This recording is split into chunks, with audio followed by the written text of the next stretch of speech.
Amy did a nice job of talking about, in the last section, about the importance of having fun. And for those of you that have never entered into buyer agreements with people, it just changes the whole dynamic of it. You're working for them, they understand why, they're comfortable with you, you're comfortable with them, and it's kind of a journey together instead of an entirely different environment where you're just showing a house. And you know, I always tell agents, don't show houses, look at them together with the buyer. I remember one time I showed a house early on in my career, and it was absolutely in horrible condition. There were 3 dogs running around, huge dogs. The kitchen floor was concrete, and it was just really in a serious state of disrepair. And the buyer said, we were walking out, and I was turning around to them to apologize for showing them that house. And something stopped me, and it was the gleam in the buyer's eye. The husband said, "Honey, I think it's got a lot of potential." Well, this was a guy who just loved to fix up houses, and they were very, very excited about it. And the price was reflective of the condition, so it was a tremendous opportunity for them. They paid full price for the home, and it was a fair price, and they went on to fix it up and have me back out and show me all of the things that they'd done to it, and we kind of celebrated together. But what that experience taught me was to see the home through the buyer's eyes rather than through my own eyes. My family's fond of saying that I'm about as handy as a rubber crutch, and so for me it just looked like an overwhelming rehabilitation project, and in their eyes it looked like an opportunity to create value and to fix up the home to suit their needs.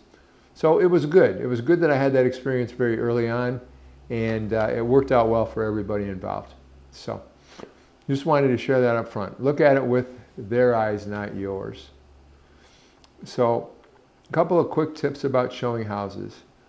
When you enter the home, stand to the side. And you know, the worst mistake agents make in houses is they talk way too much. You know, don't say things like, "This is the kitchen or the bathroom." They already know that. And so don't distract them a lot, don't talk a lot. And when they point out a defect or a defect is obvious, don't apologize for it. It only draws attention to it. They're very much aware of it, unless you feel that they've overlooked something, and then I think you have a responsibility to mention it to them. But beyond that, don't make a big deal out of it. If you don't know something, don't bluff. Just simply say you're going to find out the answer to that question. And what to say about, this is important, what to say about the homes that you're going to see on the way there? Virtually nothing. Don't offer opinions about them. Don't talk a lot about them.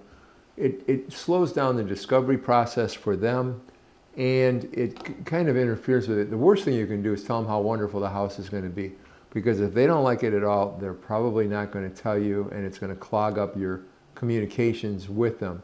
So let them discover the house with you. Ask a lot of questions. Ask them what they think. Don't tell them what you think. I believe strongly that the most amount of houses you should show somebody in a given period would be 4 to 6. And there's a problem with housing fatigue. If you get out there and you show them 8 or 12 houses, chances are they all kind of blend together. And the other thing you can do as you're going through the tour is ask them, you know, what's your favorite so far? So, you know, bubble one of those up, make sure that they understand what their target is so far, and as you move from house to house.